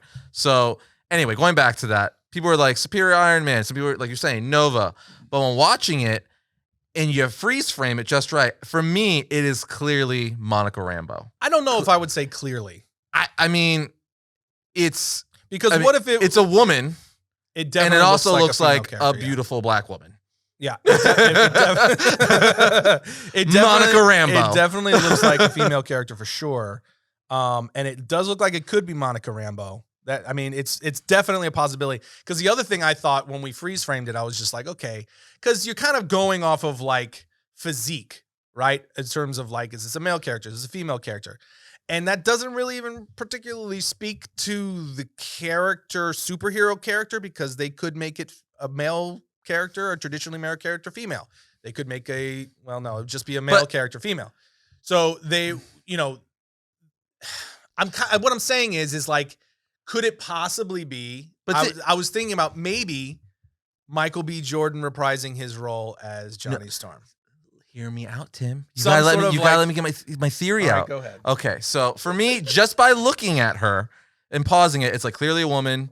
It looks like Monica Rambeau. It's even the power set matches up, because this is why WandaVision. Who was in WandaVision trying to stop the Scarlet Witch? Right. Who was it? Monica Rambeau. Yep. We know she is now Photon by the end of WandaVision. It's true. And who is she fighting in the trailer? Who is this mysterious character fighting? Wanda, the Scarlet Witch. And who do we think is turning bad again in here? Wanda, the Scarlet Witch. So I think just everything connects continuity-wise, why they're fighting. It just makes sense. Because we know she's going to be Photon. She was Photon. Powers look identical to what we saw in WandaVision. And when you freeze frame it, it looks like a woman. It looks like Monica Rambeau. Yeah, I mean, it's a little bit of Occam's razor in there. Sorry. All I'm saying is, I could be wrong, obviously. But if I was a betting man, I would put my chips in. That's Monica Rambeau. I agree with you 100%. It is the most likely scenario. Yeah. It makes the most sense with what we've seen, what they did in WandaVision. Monica Rambeau was already introduced as this other character. We know that she turned into Photon. So it is the most likely scenario. Yeah. But whatever's going on there, they got her seriously amped up. She's pissed. She's not happy. 1 and 2, she's insanely powerful. Well, these little bites that you get of her, she looks like they've got her at a level 10. Well, yeah, because we know she's going to be connected to Captain Marvel, who's obviously insanely powerful. And there's some people even speculating that she's some sort of alternate version. It could be. Yeah, it could be an alternate version as well. Like an alternate version of a Monica Rambeau, where Monica Rambeau actually becomes, or like a fully real. Or Monica's mom's name is... It's Maria Rambeau. Maria Rambeau. So is it like maybe an alternate universe version? Because again, we're dealing with the multiverse. Is it maybe a multiverse version of Maria Rambeau where she becomes Captain Marvel? I've seen that speculated. But I mean, it could. You could go a lot of different directions with it. Could it be like a female Nova? No. Where they change. I know it's unlikely, but I'm saying there are other possibilities. What if that's the most likely? Monica Rambeau, Captain Marvel, because we know in the comic book she ultimately becomes She becomes Captain Marvel. So what if it's an alternate version of Monica Rambeau that is Captain Marvel instead of Photon? Well, if you're gonna do that, I don't think that you would need to go that route. You just introduce the Monica that you've. Point is Monica Rambeau. Yeah. In one way or another. It is the most likely scenario. I think that it is.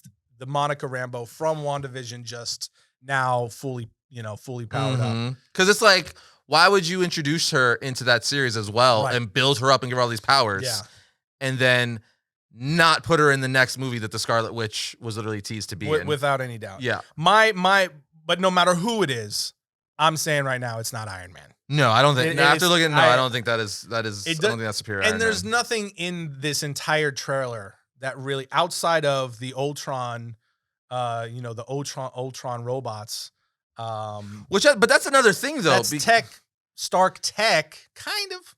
I mean, 100%. No, it is. He made the body for it. In the What If series, they made that towards like, it's a hybrid. I mean, it's still seeing those Ultron or Tony Stark inspired robots is a lot of reference to like, hey. Like, why else? But I'm thinking, why else would incorporate? But why would the Illuminati be using these as their guards if Tony Stark isn't on the Illuminati? Why? Professor X is using them for whatever reason. No, Reed Richards.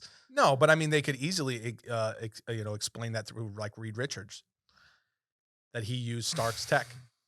I mean, sure, yes, yeah, but I don't know. I feel like what I guess I would say is I feel like it's a missed opportunity if you were not connecting it to Stark. It is. I would be sad.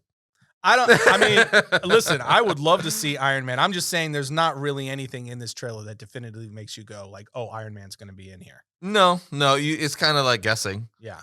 It's just a guess.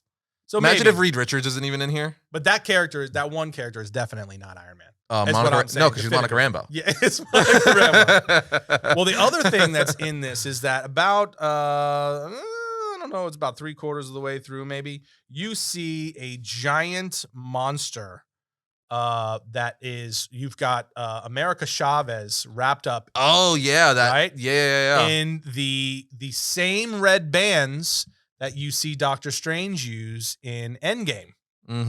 Or is it Infinity War? I think it's Infinity War. Yeah, it's Infinity War when they're trying to capture Thanos and take the gauntlet.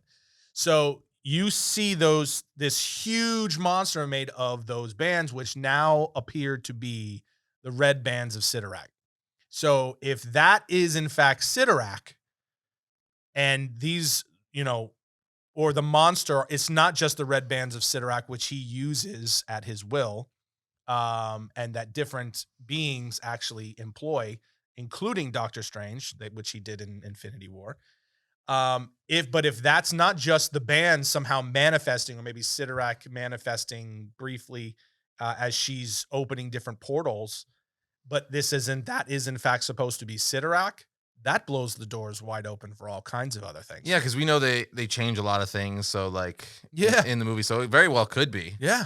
But I mean, that's another insanely powerful being in the Marvel universe. 1 and 2, it's also the being that empowers Juggernaut. Don't tease me.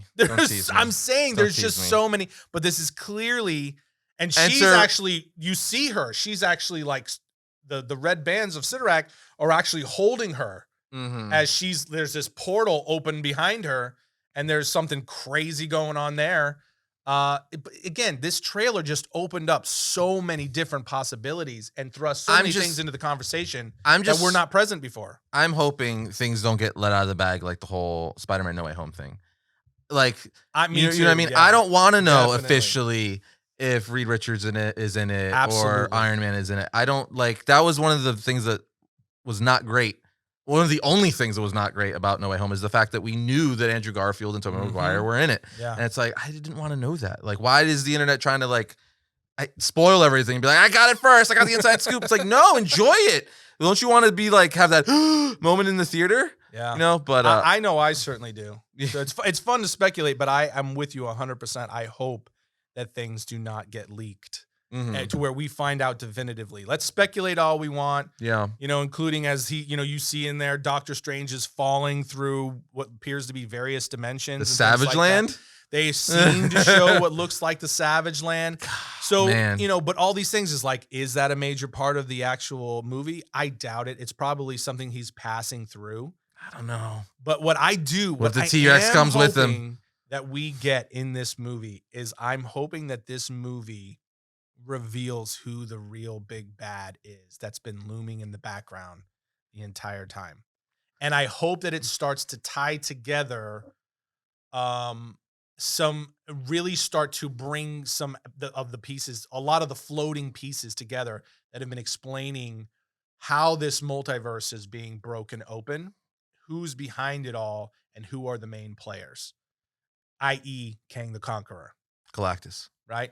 I'm still holding on. I'm still holding on. Really, really want I want Galactus so bad. Well, we know, like, for instance, we already know that one of them is Kang the Conqueror. For sure. He's one of the big it's going to be multiples? It has to be. Because we know one is Kang the Conqueror. Kang the Conqueror is one of the big players behind the timeline. But he could just be pulling the strings behind everything. Just the I don't think he's powerful enough. Because there's clear with the chaos magic that you're seeing, that's not coming from Wanda.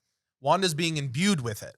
But and they've introduced the Darkhold, which automatically tells us there's a very powerful being behind, whether it's Chthon or whether it's Mephisto or even Sidorak. They use Sidorak instead. But it could be resolved by the end of this movie is what I'm saying. Like it doesn't have to go on to the other movies. It seems to me more likely that we're headed, because you can feel that they've been building up towards a big bad. Across the series and the movies, they've been starting to hint at little things here and there. Yeah, but it's kind of like all over the place, though. It is. That's why I'm saying I'm hoping this movie is the one that starts to finally take all these floating pieces and brings them together to where you start to see a picture forming. And they give us a much stronger inclination of who the actual big bad is. Yeah. Because if you go back to the first phase, the first 10 years of the Marvel Universe, we didn't really find out who the big bad was until the Avengers movie. Yeah, but that was, I think we're already at that point in this phase. How many movies in was that? Because you had 4? It was 2 Iron Man, Captain America, and Thor, and Hulk. Okay. Was it 2 Iron Man? 2, yeah, the first Not 2. 3. Not 3. Okay, 2. so 2 Iron Man, Thor, Hulk, Captain America? Captain America, yep. Okay, so you're what, 5? Mm-hmm. So 5 movies. How many are we into this phase? Black Widow, Eternals, Shang-Chi, No Way Home, Multiverse of Madness. So that would be the 5th. Mm-hmm. Or unless we're missing one. Are we missing one? Black Widow, Eternals, Shang-Chi, No Way Home, Multiverse of Madness. Was Black Widow the first movie after Endgame? Am I having a brain fart? No. Oh, freaking the other Spider-Man movie. Homecoming. Far From Home. That was after Endgame. So was that considered? But I think that was the end. I think that was the bookend. 3? Yes, I think that's, if I remember correctly, that was the end of that phase. I think so too.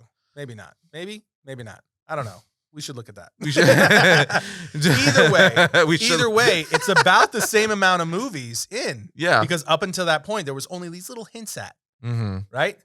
And we didn't really fully go, oh, this is who the big bad is. So we were like 4, 5, 6 movies in. Mm-hmm. And that's where we're at now. So I'm hoping that this movie is but it's like and they've done a lot more this time around. Because of Disney Plus. Hint. Yeah. But that's what I'm saying. It's different too, because they've had so much more content, because also in this phase has been Loki, WandaVision. Very true. Falcon the Winter Soldier. But they've been more like complementing pieces other than Loki. And WandaVision. Okay, WandaVision. WandaVision, the whole reason Scarlet Witch is even in this movie is because of WandaVision. That's true. That's true. But even in WandaVision, you only got like a couple of things out of WandaVision that was directly connected to the broader what's happening in the multiverse. The rest was an exploration of Wanda herself.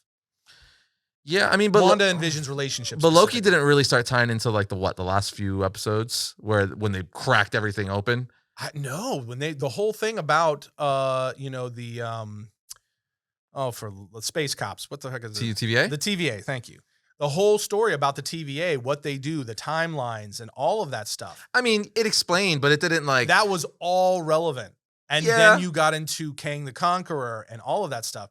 I mean, that stuff is like pivotal to what's going to happen in the MCU. True. But it's that last episode that once you saw the timelines break... Yes, but everything and them talk to Kang, talk to Kang, that was like... Yeah.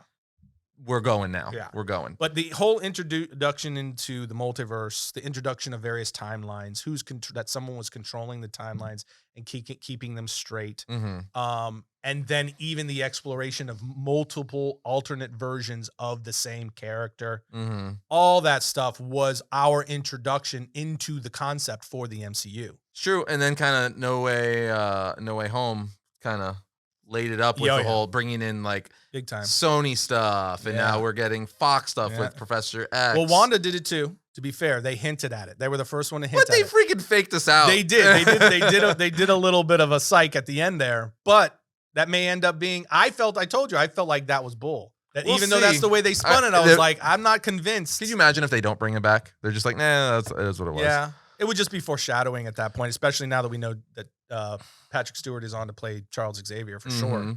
I'm very curious to see what role, because you see him briefly in this new trailer too. Rin Tra plays in here. Rin Tra, he's that bull, that green bull with the horns. Yeah, he's at Carmitage. Yeah, I'm really curious to see how prominent he's going to be in the film, because he's got an action figure. They're doing Marvel Legends doing an action figure for him, and he in the books he's trained by Doctor Strange. Right. So I'm curious to see what his role is in this film. If Strange has been training him, or Wong being the Sorcerer Supreme, is he training him? Yeah. And that's another thing. Wong, is he going to die in this film? That's what we talked about before. Wong has to die because Doctor Strange is not He's not the Sorcerer Supreme. What? Tim, I love him. Wong is great. Wong. He is a great character. Plus, they kind of hinted to him in Shang-Chi where he's been working with Abomination. Yeah. Why? We don't know. You can't kill him yet. We need to know. I mean, I guess you could explain that in this movie. I think that's an awesome thing that they have been doing, where you've just had Wong popping up in multiple places, doing something. You're right. That's what I'm saying. He's just been doing things, and nobody knows what the heck Wong's doing. But he's constant, and he looks like he's rushing around all the time. Well, he's a Sorcerer Supreme now, so he's been saying, he's like, I got a lot of stuff to do, and he's coming in, getting bags going. Mm-hmm. I don't know, but I mean, it makes sense to kill him. I guess it makes sense for Doctor Strange to become the Sorcerer Supreme. Wong can't be the Sorcerer Supreme. This is comic books or fiction. You could make workarounds. He could do a spell. Okay, I don't know. Maybe can a Sorcerer Supreme resign? I don't know.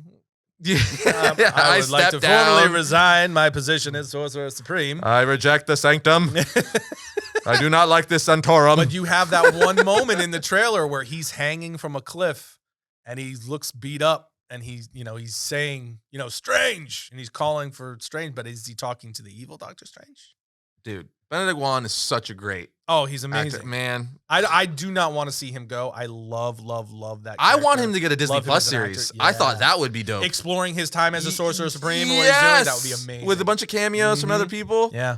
Yeah. Well, I mean, in the trailer, to that point, that scene where he's hanging, I think it's likely incorporated into that broader scene where you're seeing Carmitage under attack. You see the clouds roll in, but some powerful force, and it's like, is that Wanda? No. It's Null. A lot of people were thinking that zombie, what do you call it? The zombie Doctor Strange. Zombie Doctor Strange at the very end. It's kind of Null-esque. It's not. No, it's not. But I kind of saw the confusion a little bit. Yeah. Can you imagine at the end of it, the big bad is Null? Dude. That would be that would be a left turn. Friggin' the symbiote god has arrived, because then they connect Venom to it, because at the end of No Way Home and stuff like that. Yeah. I don't know. But also, the dark magic that zombie Doctor Strange is using looks symbiote-esque. Kind of. It's just like black goopy beings. It just looks like dark spirits coming out of him. And if that is Doctor Strange Supreme and not a zombie Doctor Strange, that would more explain that, because the whole concept of Doctor Strange is that he absorbs power from all of these incredibly powerful beings throughout the multiverse. Yeah. And many of them are like dark, evil beings. So that could easily be explained that way. But man, do I want it to be the Marvel Zombies. That would be interesting. Because I just want that live action. I'm spoiled. We already got it animated. It's like we're working our way. Comic books, animation. Now give us the live action. Yeah. Especially after seeing Spider-Man Far From Home, when we got that Mysterio scene and Spider-Man's having like illusions, and you see that Iron Man that looked like a zombie Iron Man, like a dead skeleton-esque Iron Man. Ever since I saw that, I'm like, that's what it would look like. Like, that would be cool. Yeah. Even though it wasn't meant to be Marvel Zombie Iron Man, it definitely looked like in that vein. And ever since then, I've wanted it. Yeah, they've been teasing the Marvel Zombies a little bit. with like little bites. Wouldn't that be cool? Yeah. He looks like a zombie, right? Yeah, I don't know. I'm very curious to see. This trailer has me just, I wish this movie was coming out next week, because now I want to see what's the progression of these events and what role does Wanda play in all of it. Because you can tell, because we see the two versions at least of Wanda in this. And is this a matter of like we're getting an evil Wanda, the villain, and a Wanda who is trapped, because it looks like Wanda is trapped in her own mind in a way, which is one of the big reasons why I'm saying this looks like a Chthon type storyline, because there is a story in Marvel, forgive me, I'm not remembering which story it is, where Chthon basically takes over. I believe it's Secret War.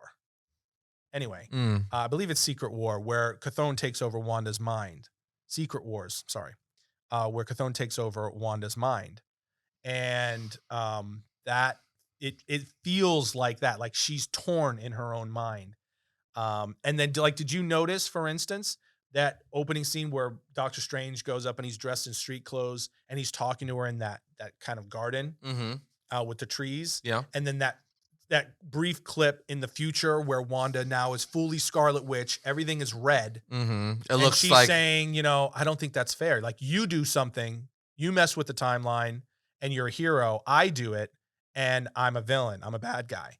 I don't think that's fair, but you can tell she's like snapping a little bit. Which was a dope. The delivery was great. It's the same scene. Yeah. He's wearing the same street clothes, and you see the trees in the background. They've just added that red hue, which means like she's, and she's now fully Scarlet Witch. She's not dressed in street clothes. She's bringing the mutants in. She's doing it. She's bringing them in. Very possible. Because they've been hinting at the House of M. They hinted at House of M in WandaVision. And they hinted at it in, I believe it was Loki. But she's also, like, in the books, the comics, the bridge to, the heroes or humans and mutants. Like, she is been that character for years now in the comics. House of M, just even in the Trial of Magneto storyline, where she just changed everything again, where she brought all the mutants back, or, put them in a resurrection queue, as she said. She made them basically immortal in a way. Yeah, where no more mutants will ever have to die, because she even says in that book to her sister, Polaris, I'm not a mutant, so I can't do this. She's like, yeah, but are you my sister? She's like, yeah. So she's kind of like the bridge. Yeah, she's the bridge this gap where she's still the daughter of Magneto and her siblings and stuff are mutants. So it's like she could walk in both worlds. Yeah, you like that, like the Daywalker. There you go, Blade. Where she could be like a mutant and not just like Blade and stuff like that, where you could walk both worlds. So I think it would be really smart if they're gonna bring in the X-Men, which we know they're inevitably gonna do because they have the rights for it, and Fox, they can now do that. She's the way to do it. That's like, literally, that's how they do it in the comic books. Why would you not do it here? And you've been building her up for several years now. She's one of the coolest characters in the MCU. Easily top 5 most powerful, top 3 most powerful characters in the MCU. She's the one to do it. Without doubt. And it sets up perfectly also a major conflict with a much more powerful being. Because she's also the perfect conduit to be used by a more powerful being if they can get control of her. She's going to go crazy. That's when White Vision comes back. This is the other thing I was about to say. It's like, hey, Wanda, relax. Because I'm wondering if in the end it comes full circle and the new Vision is the one who frees Wanda. And that's because again, This is all leading to, we know, is the birth of the Fantastic Four within the MCU and eventually the X-Men. We know this. We're also getting the comeback of the 97 X-Men animated series on the Disney Plus channel. So it's like, are they going to be doing any kind of like nods to that within the multiverse stuff? Well, they're also like putting a big spotlight on Wanda in the comic books right now. That whole trial of Magneto, that really should have been called like the trial of Scarlet Witch in the sense that like it wasn't her trial, but that book was all about her. Yeah. That was a Scarlet Witch book through and through. It was a great story. Really great. Great story. So clearly the heart and soul of this is Wanda. She's the key to everything in large part, in the sense that she appears to be... It's Lois! She's the key! Am I early? Am I too soon? Am I too soon? I'm too soon! You like that? Yeah, that's a good reference. But so it's clearly going to play out that way. We'll see how it lands, but this one of the other things that that poster that added to it is you see a little reflection of Peggy Carter. Her shield. Yeah, her shield. Peggy, Agent Carter's shield. Agent Carter. So it's like, are we going to actually see that? Is that a tease? Like, did you see the one I was referring to earlier? The Deadpool reflection? No. There's I believe is the in top the mirrors? In the mirrors in the top right corner. I'm pulling that up. There's right a now. Deadpool reflection where you literally see him with on. his finger over his mouth going shh, and it's like, if these mother freakers. No way. But think about it. Professor, you said the top right? I believe so. I was looking at it the other day. I'll have to pull it up again and stare at it. There's so much going on here. I just pull it up for you. Unbelievable. See the white eyes? Oh, yeah. Yeah. But it's so faint. It is. But he looks like he's got the finger over the mouth. He's got the black around the white with the red. And you do see Captain Marvel's logo in here, by the way. Mm-hmm. But the thing is, again, Professor X, Patrick Stewart, is in this film for sure. We hear his voice. We see him. Without Deadpool question. is in that Who's universe. This? You see this one? It's down to the bottom left. You see? Oh, no. So there's another character, bottom left, just below Doctor Strange. If you're watching, you're seeing it on screen. I don't know. That's another character. I'm not sure who that is because it's very faint. It's kind of blurry. Small. Yeah, it's kind of blurry, but it's not. That's a different character. I don't know who that character is. Is that one of the zombie characters? I don't know, but there's a lot in these mirrors. That's all I know. Yeah, and again, going back to finishing what I was about to say, Deadpool, Patrick Stewart, X-Men, they're in here. We know they're connected. It makes sense in the world, and we also know that Feige said they're going to do a Deadpool 3. They're bringing him back. For sure. He's going to be in the MCU. So why not? If you're the multiverse of madness, give us everything, okay? give us a little bit of Deadpool. He's in there. I went so far last night. I took to my personal Instagram, which if you're not following me on Instagram, please do so. ArisQ, at ArisQ on Instagram. I went to my personal Instagram and I was like, this is the multiverse of madness. Anything's possible, right? Yeah. Why not, just for fan service alone, get Ben Affleck Daredevil, Wesley Snipes Blade, get out of here, and just show it real quick? It's the multiverse of madness, literally in the title. How awesome you could do that. Would that be? It's the equivalent of like what I was saying. Like very briefly as he's breaking through different dimensions. Yes, it's kind of like what I was saying what DC did, and they finally did it where they're like, it's like, just, it doesn't have to be a big to-do. Just a little thing where just the fans are like, oh my God. Like, that's great. Kind of like what they did with Spider-Man. Dude, yes. And if you want to take it one step further, I would just like them to call Snipes and Affleck up and be like, hey, would you put the costume on for like 2 minutes? And them even just say a line or two. Well, Wesley Snipes would be all about that. Dude, and he would do that. And considering you could credit the first Blade for like the renaissance or the start of the MCU, what really propelled, all the other movies to follow, like X-Men, the Sam Raimi Spider-Man films, since you can credit that as the beginning, that would kind of be poetic. It would. And I want it. Very, very interesting. I want it, Tim. We will see. There is so much to be said about this trailer and this movie, and now I am more amped than ever to see what they do with it. Are you more excited for the Multiverse of Madness or the Batman? Oh my God. Putting you on the spot. Oh, God. I know this is a tough question, but I had to put you on the spot because I was thinking about it myself. But I wanted to ask you first. All right. So my thinking on it is because it's tough because they're so different in my mind. So Doctor Strange, this is kind of hurting. This is proving to me where you lie. Where your allegiance is lied. Because for me, this is like stupid easy. Well, it is and it isn't because Batman. I am more highly anticipating Batman. Okay. So then, Batman. So I guess that's the answer. That's the answer. It's Batman. It's Batman, but because Batman, the Batman, just as an overall film, not just because it's Batman, not just because of the whatever story. It's just as a complete cinematic experience looks just next level amazing. That's not to say that Doctor Strange doesn't. Right. Doctor Strange I'm anticipating for a different reason. Yeah.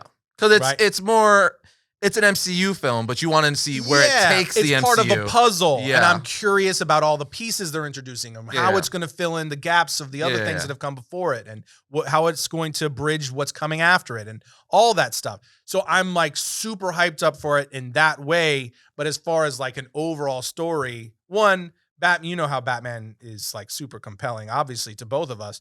But I'm a huge Doctor Strange fan also, aside from what the role that movie, the Multiverse of Madness, is going to play in the MCU. I'm a massive Doctor Strange fan. Sure. So I love him as a character. So I'm already excited for that. Yeah. But Batman, what Matt Reeves is doing with the Batman, just as an overall movie, how he's portraying these characters, the fact that we're getting to see a young Batman on screen for the first time, like as a full film, So I will say the Batman, but it is tough because it's like a little bit apples and oranges.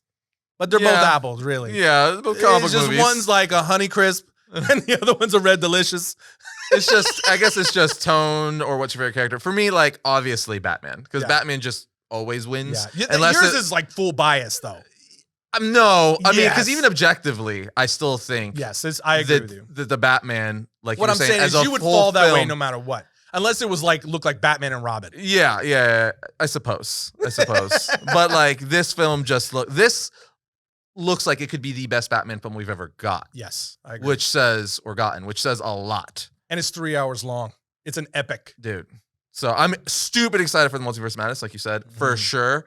It's probably, I don't know, we'll rank the comic book movies another time. But as far as these two, the Batman all day long. I think like when we do our podcast on that's gonna be a long podcast. Settle in.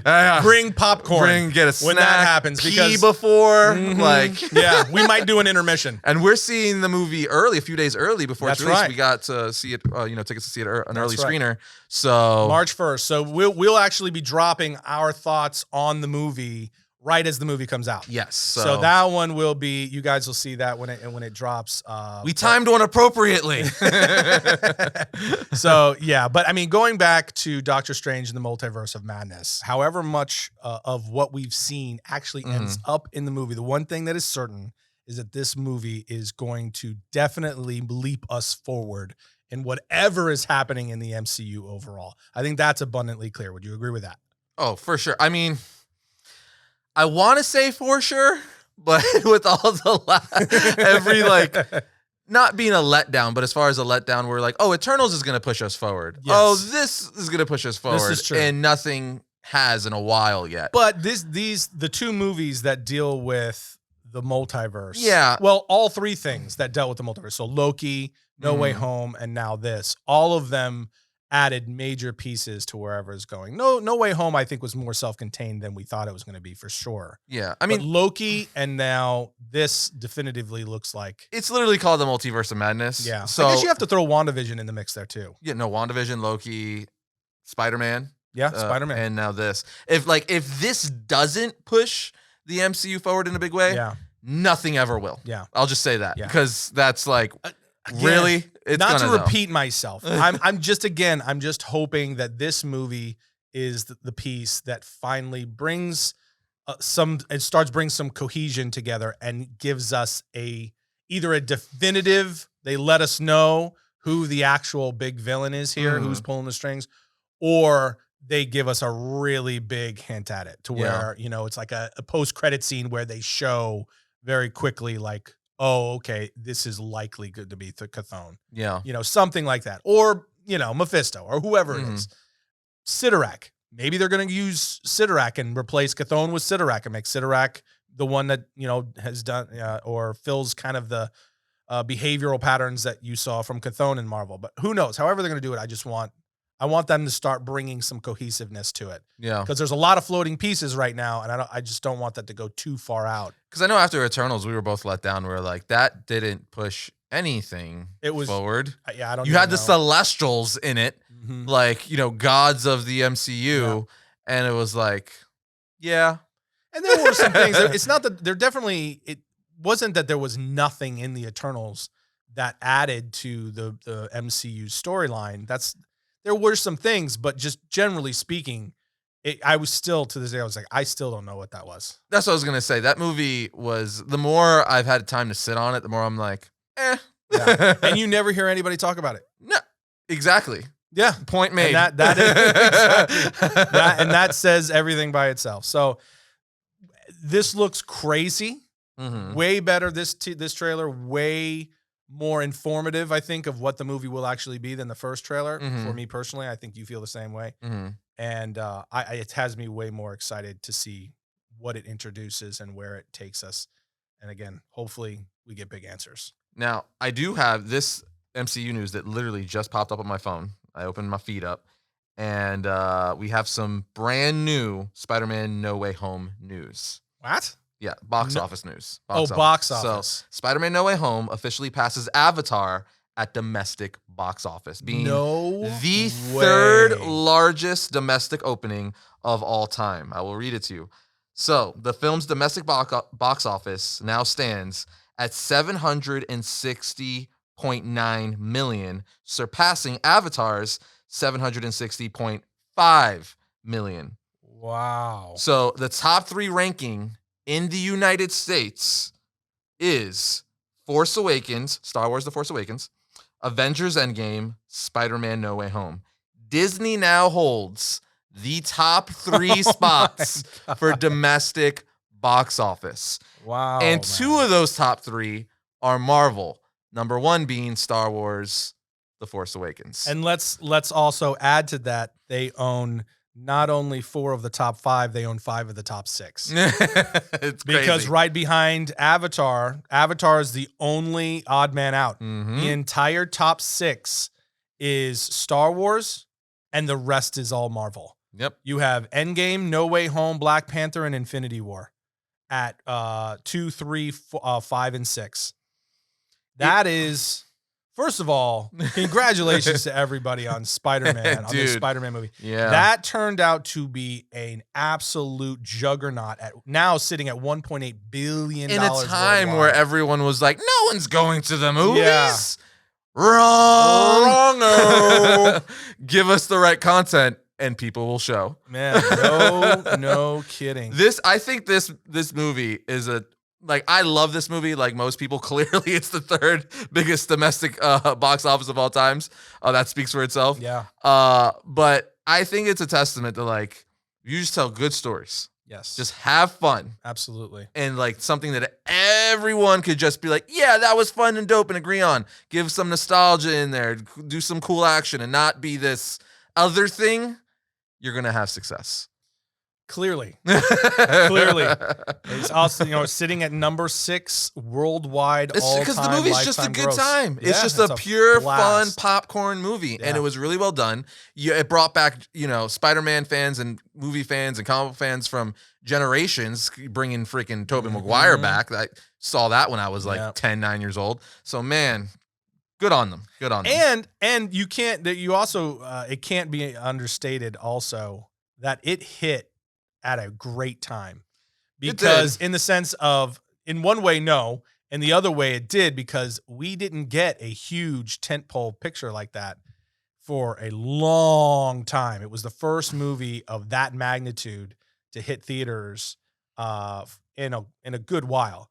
And there was no real competition for the preceding or the following 2 months. You had some movies come out, but nothing of its, anticipated, level. So it also that benefited a lot too. But everything you said is absolutely true. It's just a great time at the movies. It's a movie that a wide audience can go and enjoy. Families can go enjoy together and stuff like that. So yeah, wow, $1.8 billion worldwide, number 3 all time domestic. Pretty crazy. Good on them. And also, this is leaked footage, so I don't know if we want to wait till really get into it till it's official. But we see a first glimpse of Keaton's bat suit on set of the Batgirl movie that's currently filming for HBO Max. That just leaked, and I'm kind of like, it's a good quality picture too. It is, and it's one of those where it's like, man.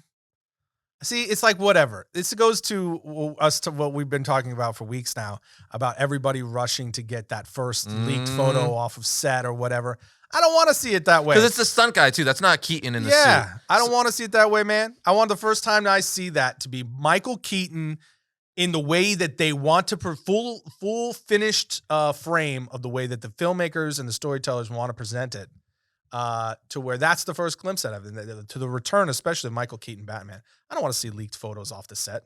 Dude, it's crazy. But I mean, looking at it, the more I look at it, I'm like, it's just a modernized version of the 89 suit. Yeah. It's because now I'm like examining it, look at the cowl. That is 100% the cowl we saw in the Flash trailer from behind. Really is, that's the exact shape. So that's the Keaton suit. It's the stunt guy, but it's the Keaton suit. Yeah, it's the new Keaton suit we will be seeing in Flash and obviously Batgirl. Well, maybe now that will put pressure on them to actually release a trailer where they reveal. Hopefully, because remember a long time ago, the director Andy Muschietti posted like the chest piece. Yes, and what he posted is identical to what we're seeing in this picture. So that's it. That's the suit. It's just not Keaton in it. But the same thing happened with Pattinson when we saw those leaked photos of the bat suit when he was on the Bat Cycle, and Pattinson's looks a little better than the stunt guy, but it's pretty much identical for the most part. Yeah. So I mean, I'm kind of nerding out a little bit, but it's the end of the podcast. We can elaborate on because I'm gonna bring it up next week. So we'll elaborate we'll talk about on it next week because I want a fanboy. Batman's my guy, people. Batman's my dude. I need at least 5 to 10 minutes to rant about this. I wonder if we'll get our first full trailer with a Batman reveal when they release the Batman. Oh, I hope so. But dude, that cowl looks pretty dope. Okay, I'm gonna wait. I'll wait. Oh Lord! But I guess with that said, that brings today's podcast to a close. It does. I think we have appropriately relayed our feelings on. We could talk about the Doctor Strange trailer for probably a long time hour, but that gives you guys a very good. We're just as excited as all of you, obviously, after the after the Super Bowl trailer that released. So we'll see what it brings. I can't wait to see it in theaters, but we'll see you guys next time when we talk about all things comics.